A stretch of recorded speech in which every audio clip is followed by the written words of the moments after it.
Então, olá, alunos. Bem-vindos a mais uma aula da Psicologia Médica 6 da Faculdade de Medicina do UNB. Eu sou o professor Leonardo e hoje quem vai apresentar a aula é a professora Flávia Pontel, com o tema Dor e Estética no Processo de Saúde e Doença, o tratamento do paciente com queimaduras. Flávia, quer se apresentar um pouquinho para os alunos? Obrigada, doutor. Bom, pessoal, eu sou a doutora Flávia, auxilio o doutor Leonardo aí um pouquinho na matéria de Psicologia Médica 6 e 7 na UNB.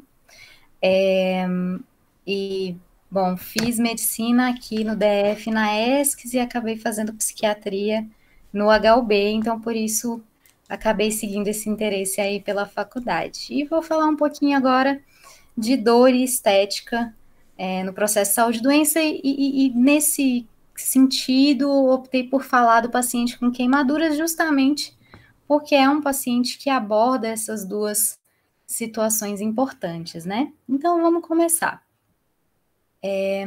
Quando a gente fala de queimadura, a gente caracteriza essa lesão como ocasionada por um agente externo, com destruição total ou parcial dos tecidos, em decorrência de um trauma que pode ser térmico, elétrico, químico ou radioativo.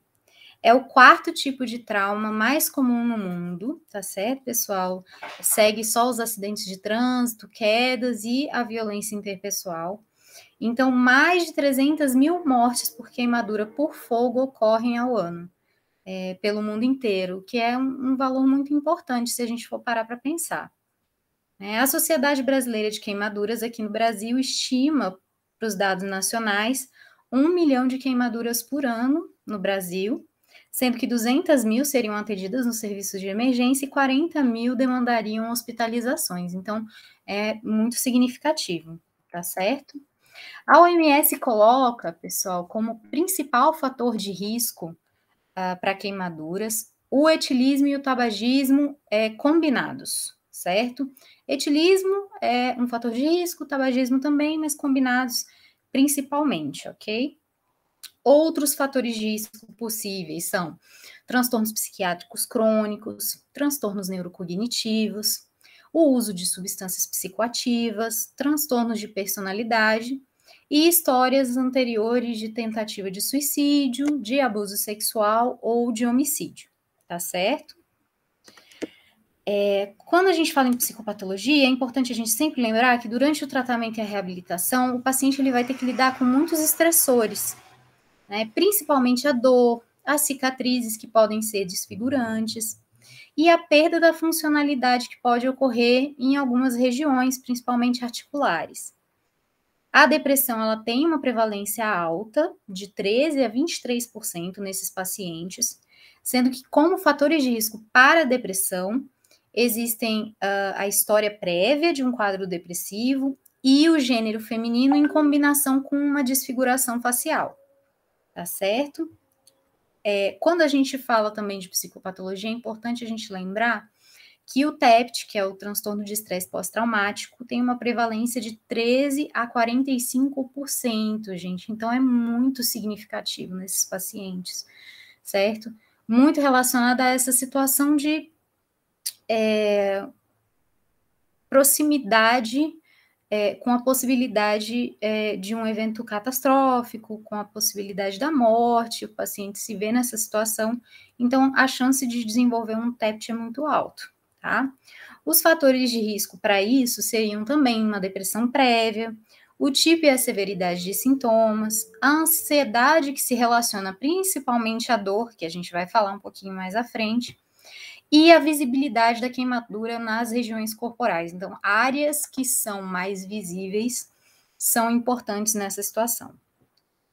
Lembrando também que o transtorno de estresse agudo e os sintomas de TEPT nas primeiras semanas, eles estão sempre relacionados ao desenvolvimento de um TEPT crônico. Então, que vai se estender aí ao longo de mais de um ano. Quando a gente fala em dor nesses pacientes, a gente já sabe, os estudos já mostram que níveis elevados de dor estão associados a efeitos psicológicos negativos que duram por até 2 anos após o evento traumático. Dentre eles, pode existir o transtorno de estresse agudo, a depressão, a ideação suicida e, como a gente já falou, o transtorno de estresse pós-traumático. Os pacientes que sofreram uma queimadura, uma grande queimadura, eles podem desenvolver tanto dificuldades na interação social, quanto dificuldades na vida sexual posteriormente. Então, é algo que a gente tem que explorar. Na avaliação psiquiátrica, o que a gente investiga? Como a gente já falou, os transtornos psiquiátricos prévios que esses pacientes podem ter, características de personalidade importantes. Importante também a tendência à vergonha, problemas com imagem corporal e algumas questões de autoestima que os pacientes desfigurados podem vir a desenvolver. Pacientes que tiveram esses problemas anteriormente também podem ter esse tipo de piora com as questões da autoimagem posteriormente. E aí, quando a gente vai falar de dor especificamente, nesse caso, o paciente ele vai sentir uma dor muito intensa, né? E aí vai ser muito difícil, nos estágios iniciais, conseguir uma tolerância à interação. O paciente ele não vai conseguir determinar ou conversar com você sobre os próprios sentimentos. Inclusive, é difícil fazer isso porque o paciente não sente isso como relevante no momento, tamanha dor que ele sente, né? É muito difícil a gente acessar, por exemplo, reações psicológicas à queimadura, sentimentos depressivos, sentimentos de culpa, a questão da imagem corporal ou déficits cognitivos que podem advir do quadro. Isso aí vai ser visto como insensível e irrelevante neste momento de dor. Então, a gente tem que acessar primeiro a dor que o paciente está sentindo, para depois falar sobre esse evento. Existem 3 tipos de dor que são descritas no livro do Kaplan, pessoal.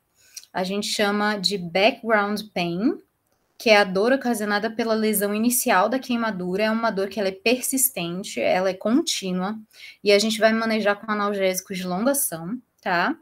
Existe também a breakthrough pain, que é uma dor muito intensa, mas ela é mais episódica e está mais relacionada a atividades diárias que ocasionam dor ou ao movimento nas regiões da lesão, tá certo? E existe também a procedural pain, que é uma dor associada mais aos cuidados, aos procedimentos realizados nessas lesões. Por exemplo, no processo de cicatrização, nos curativos, fisioterapia, enfim, outras coisas que podem acessar essa dor. Tá? Então, a gente vai ter que fazer o controle de todos esses tipos de dor.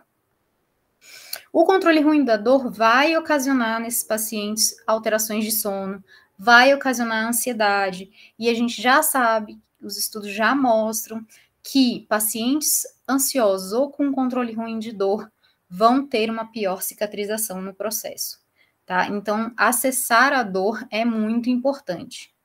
Também é importante dividir essa dor da forma que a gente fez anteriormente e observar esses tipos de dor, porque a dor pode ser consequência de quadros de complicações, né?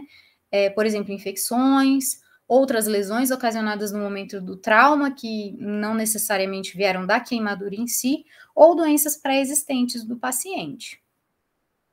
A administração de opioides, ela deve ocorrer, tá, pessoal? A morfina é uma das principais medicações utilizadas. Quando a gente tem muita ansiedade relacionada à dor, a gente também vai usar benzodiazepínico, e aí o lorazepam e o midazolam são os mais utilizados.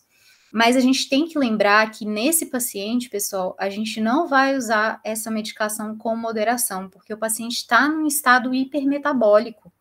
Então, a gente vai precisar de doses altas para o controle da dor, tá certo? Então,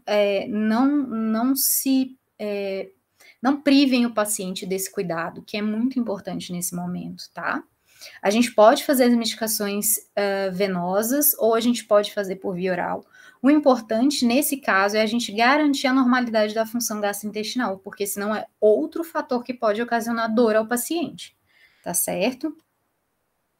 A gente vai avaliar o paciente, reconhecer a habilidade de enfrentamento. Se pacientes são mais evitativos, com pacientes mais evitativos, a gente vai utilizar algumas técnicas de distração durante os procedimentos, tá, gente? justamente para a gente tentar diminuir essa questão da dor. E algumas técnicas de relaxamento profundo, até porque o relaxamento está associado a uma menor tensão muscular e maior fluxo sanguíneo na região das lesões. Então, isso pode auxiliar no processo de cicatrização. Exercícios respiratórios também são muito bem-vindos e a hipnose já está sendo descrita como uma técnica utilizada em alguns pacientes com dores intensas, como os grandes queimados. Então, para a gente pensar em intervenção psicoterapêutica, a primeira coisa que a gente vai pensar é que o paciente ele enfrenta estressores imediatos, logo de cara.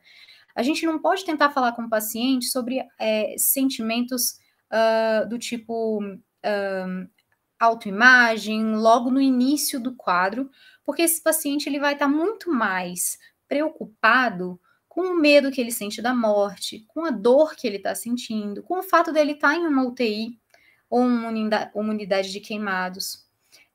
Inclusive, também existe a preocupação com possíveis outras vítimas do evento traumático que ocorreu. Então, isso tudo é muito mais direcionado no início do que outras questões. A gente também tem que lembrar que esses pacientes podem ter delírio, que é um quadro clínico, tá? Associado a uma flutuação do nível de atenção, confusão, agitação psicomotora e desorientação que o paciente pode desenvolver, principalmente pacientes graves.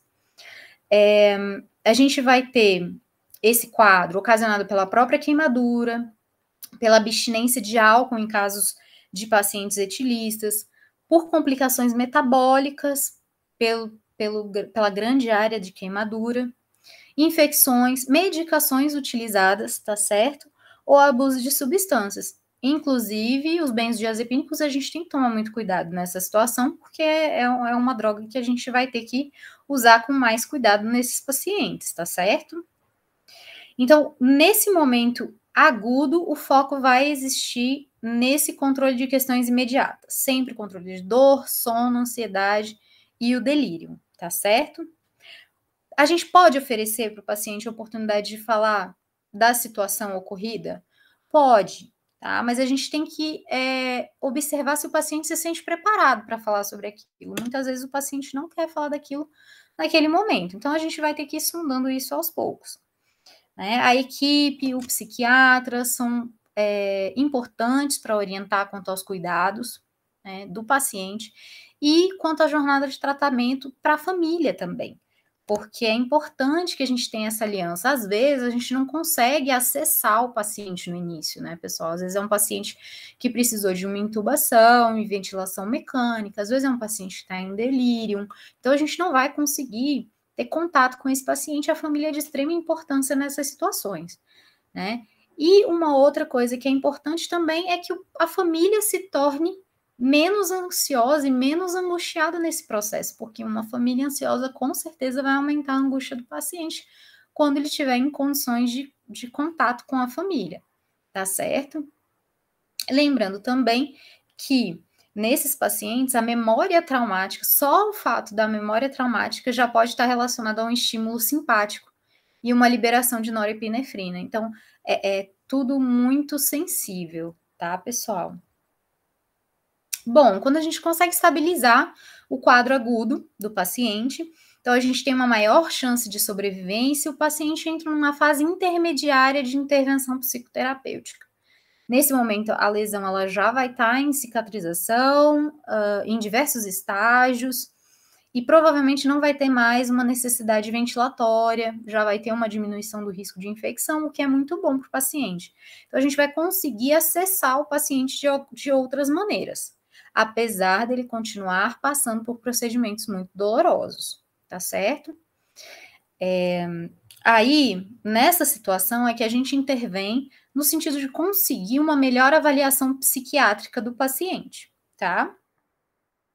Então, nessa fase aparecem mais sintomas ansiosos e depressivos, sintomas e comportamentos relacionados a transtornos de personalidade e uso de substâncias também começam a aparecer nesses estágios. O processo de luto se torna cada vez mais evidente.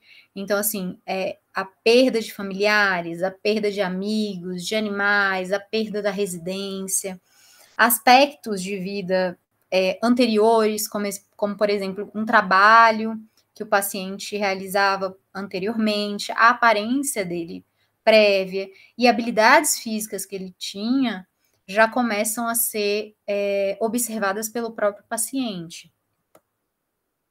Nesse caso, a gente já começa a utilizar técnicas de terapia cognitivo-comportamental para auxiliar no tratamento da dor, e a hipnose também pode ser utilizada. Nos Estados Unidos, a gente já tem, inclusive, relatos de uso de realidade virtual como técnica de distração durante procedimentos dolorosos que causam uma melhora, né, no paciente durante esse procedimento. Informar o paciente com relação aos seus sintomas, com relação ao seu quadro psíquico, é muito importante. Muitos pacientes desenvolvem pesadelos, não necessariamente aqueles que desenvolvem o TEPT, mas muitos deles desenvolvem pesadelos. Então, é muito importante a gente falar sobre isso com o paciente, permitir que ele fale sobre isso, porque quanto mais ele falar sobre isso, quanto mais ele entender o seu processo psíquico, maior vai ser a chance de melhora e de cura psíquica, tá bom? A psicoeducação, né, que é esse processo é muito importante, e existem também grupos de suporte de reabilitação que podem ajudar muito os pacientes. O objetivo maior é a gente estimular uma adaptação cognitiva e emocional à situação, ao tratamento, aos procedimentos cirúrgicos que podem ser realizados, e preparar o paciente para uma transferência para um centro de reabilitação, para uma alta hospitalar, e para retornar às atividades, não necessariamente anteriores, mas a novas atividades, se for possível. Então, retornar à escola, retornar ao trabalho, não necessariamente o anterior, mas um novo trabalho, né? E a gente prepara o paciente também para situações futuras, como procedimentos cirúrgicos que podem ser realizados posteriormente, tá bom? Quando a gente fala das cirurgias reconstrutivas, pessoal, 46% dos pacientes que se submetem a essas cirurgias apresentam depressão leve ou moderada. Então, é um número muito alto, a gente precisa de acompanhamento desses pacientes durante esse processo. Então, a gente tem que considerar, nessa fase que o paciente está tendo uma recuperação, que existem mudanças importantes da imagem corporal, questões de autoestima, um ajustamento quanto à funcionalidade, que não necessariamente vai ser a mesma anterior, os transtornos ansiosos e depressivos, particularmente o TEPT e as fobias. E alguns outros estressores incluem a reabilitação vocacional, ajustes no trabalho, laços familiares e o suporte social que o paciente vai precisar, tá bom? Então, quais intervenções a gente pode utilizar? Treinamento de habilidades sociais, grupos de apoio também, um follow-up importante, regular com esses pacientes, e neste momento a gente dá atenção também para a prevenção do uso de substâncias, tanto substâncias previamente utilizadas pelo paciente, né, que ocasionaram até o trauma ocorrido, quanto o uso de substâncias posterior, então o uso de opiáceos, o abuso de opiáceos, de benzodiazepínicos, a gente vai sempre abordar nessas situações, tá bom? Então, o que acontece com o paciente mais nessa fase em que ele está um pouco mais recuperado, né? Sempre surgem questionamentos interessantes, então o questionamento do porquê isso teria acontecido comigo, né? Por que fui eu? Por que não poderia ter sido outra pessoa, né? Para alguns pacientes, essa situação traumática, ela pode favorecer uma mudança de prioridades, né? Não necessariamente para todos, né? Principalmente com relação a objetivos de vida e autoimagem. E quando a gente pergunta para o paciente, você tem algum pensamento sobre por que isso teria acontecido? A gente pode conseguir informações muito importantes sobre o quadro de base, sabe, pessoal? Às vezes a gente começa a encontrar alguns sentimentos de culpa, ansiosos, né, alguns sentimentos mais projetivos. Então, é interessante fazer esse tipo de pergunta em um dado momento nessa fase de recuperação, tá? Quando a gente pensa no luto, né, a gente pensa nas perdas que esse paciente teve. Então, o paciente teve uma perda na sua aparência, no seu papel, na sua funcionalidade, na sua independência, na sua segurança, perdas de posses ou até perdas de entes queridos. Então, o luto é muito presente nessa fase. Quais são os princípios dessa abordagem? Então, é importante que o paciente tenha a percepção dessas perdas, né? Nem sempre os familiares, eles permitem que o paciente tenha essa percepção. Os familiares muitas vezes têm algum pensamento de, não importa o que você perdeu, pelo menos você está vivo, né? Então, isso acaba diminuindo a capacidade do paciente de conversar sobre a percepção das suas próprias perdas, né? Então, dar espaço para o paciente é muito importante nesse momento. É permitir que o paciente sinta a sua dor, então evitar racionalizações, né? Pensa, por exemplo, uma fala que acontece muitas vezes, pensar no que de bom pode vir dessa perda, né? Esse tipo de pensamento não é legal. A gente tenta ouvir empaticamente o que o paciente tem a dizer sobre a sua própria dor, tá? É importante também afirmar que a experiência de luto é individual, pessoal. Tá? Cada paciente vai receber o luto de uma forma diferente. A gente vai ter que trabalhar esse luto de uma forma individual com cada paciente, tá bom? Somatizações, preocupações, culpa, hostilidade, mudança comportamental, são todas reações do luto, tá? E aí a gente vai ter que abordar isso ao longo do processo, né? Inclusive, é importante abordar isso em conjunto com a família, porque muitas vezes pode ocorrer uma hostilidade, uma alteração comportamental que a família não reconhece. Então, é importante que a gente também oriente a família quanto a isso. É importante também explorar os padrões de enfrentamento, então, relembrar com o paciente situações difíceis do passado em que ele já conseguiu triunfar, em que ele já conseguiu lidar bem, né, que ele conseguiu ultrapassar, é muito importante. E monitorar sinais de risco importantes de um luto mais complicado. Por exemplo, pensamentos de autoagressão, sintomas depressivos importantes, falha na progressão do processo do luto, exacerbação de transtornos prévios, tá certo? Avaliando sempre qual vai ser a necessidade desse paciente de uma medicação ou de um tratamento psicoterapêutico específico, tá bom?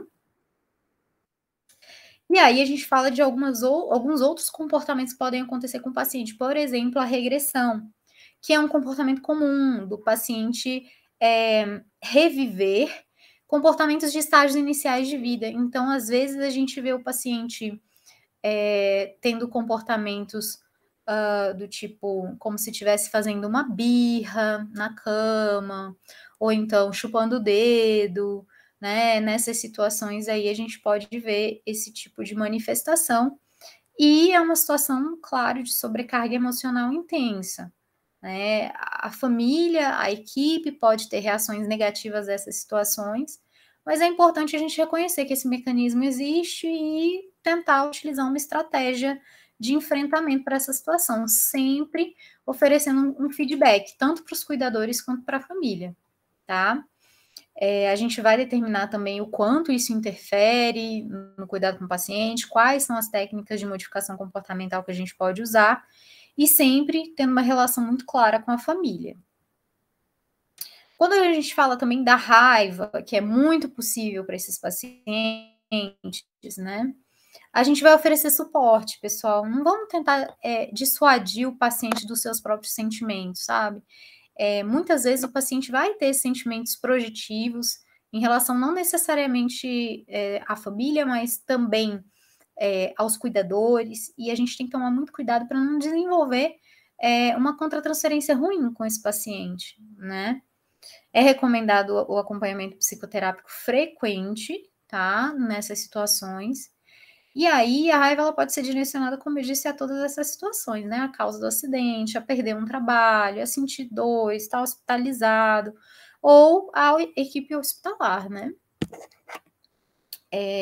Pacientes também tendem a direcionar a sua raiva a si mesmos em um dado momento, então eles podem se culpar pela situação atual. Esse sentimento de culpa tem que ser muito bem avaliado e muito bem acompanhado, tá, pessoal? Porque a culpa, ela pode ser um sintoma importante de um quadro depressivo, ok? E aí a gente vai sempre pensar que a raiva do paciente, ela vai advir desses sentimentos, mesmo que ele esteja culpando outros indivíduos pela situação ocorrendo. Então, a gente tem que sempre pensar que isso a raiva, ela tem um aprofundamento muito maior do que a gente espera nessa situação, né? É um mecanismo de defesa que, inclusive, pode estar evitando sintomas depressivos e ideação suicida, tá, pessoal? Às vezes a gente usa a raiva quando a gente está triste, então é importante a gente pensar nisso, tá? Vamos expressar suporte para o paciente, vamos respeitar o que ele sente, tá bom? Vamos permitir a verbalização de emoções e aceitar o significado que essas lesões vão ter na vida do paciente a partir de agora, tá? Bom, são pacientes que podem, posteriormente, realizar cirurgias plásticas, realizar enxertos. A tecnologia, ela tem melhorado, as técnicas de tratamento têm melhorado. Então, os sobreviventes de grandes queimaduras estão aí crescendo cada vez mais em número, o que é uma coisa boa, né? Mas também aumenta a questão da severidade estética e da sequela funcional que vai existir nesses indivíduos. Então, é importante a gente acessar a questão da desfiguração, que pode ocasionar vergonha, estigmatização e isolamento.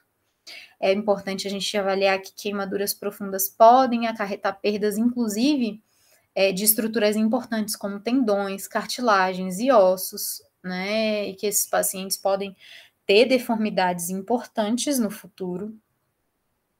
Os pacientes podem ter cicatrizes hipertróficas, contraturas, alterações de pigmentação, perda de partes anatômicas. Então, as cirurgias reconstrutoras, elas são importantes para auxiliar o paciente nessa recuperação.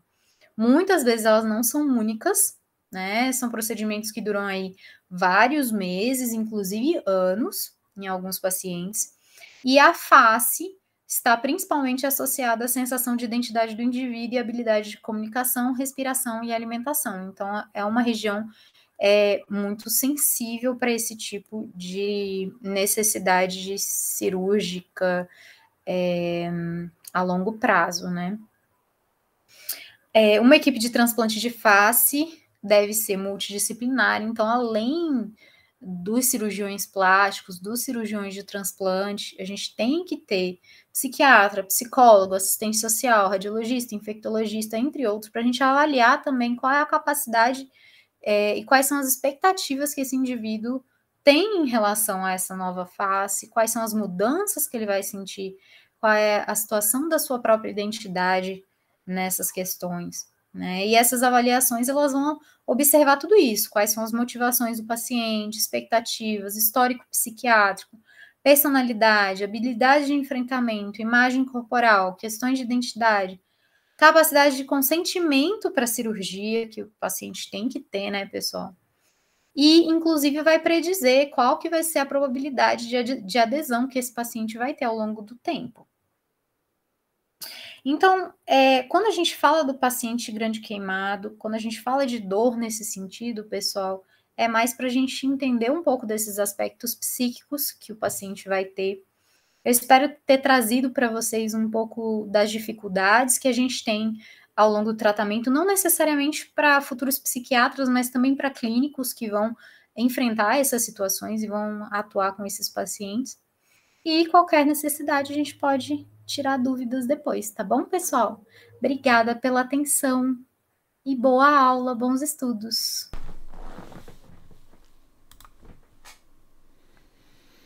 Doutor? Tá certo. Tá abrindo aqui tudo. Tá tudo certo. Que joia. Vamos. Eu acho que. Só uma Eu espero que tenha perguntinha. ficado boa. Ficou ótima a aula, uma excelente revisão, né? Para os alunos, eu acho que ficou muito boa. Uma perguntinha para antes da gente terminar o vídeo, achei interessante. com toda essa revisão que você fez sobre o tema, conta para os alunos o que eles podem esperar na relação médico-paciente mesmo. A transferência, a contra-transferência, que cuidados eles têm que ter, pensando que a maioria não vai fazer psiquiatria, né? Então, assim, essa vivência, essa prática que a gente acaba tendo mais maior do dia a dia, de lidar com empatia, emoção, né? Eles não vão ter tanto esse exercício, né? Que tipo de cuidados eles podem tomar com esse público? Com esse público, eu acho que realmente o principal cuidado que a gente tem que ter, pessoal, é da gente não desenvolver uma contratransferência ruim com os pacientes que desenvolvem aspectos projetivos hostis em relação à equipe, né? Porque são pacientes que vão muitas vezes sentir muita raiva, por vezes culpa, impotência em relação à situação atual que eles estão vivendo, e a gente tem que ser um pouco mais compreensivo nessas situações. Eu sei que é difícil, é muito difícil, porque o paciente hostil, ele traz esse tipo de sentimento ruim que a equipe sente, a equipe toda sente, né? A família, por vezes, sente essa hostilidade. Então, é muito difícil, mas sempre lembrar que o paciente está ali, que ele precisa do nosso tratamento e que a gente está ali para fazer o máximo, né? Que a gente puder. Tá certo.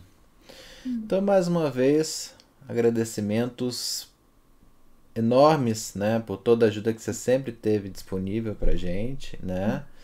Muito feliz para dizer para os alunos também, né, da sua nova conquista, mais um emprego. A gente está vendo uma pessoa tão dedicada como tu crescendo. É sempre um orgulho ter sido professor teu durante a residência, e ver você crescendo vai ser só o começo de uma estrada longa que tu tem aí, continuando com todo o empenho que tu tem, assim. Fico muito feliz de te ver assim nesse crescimento. E que Muito ainda bem. muita coisa ainda vai acontecer, tenho certeza disso.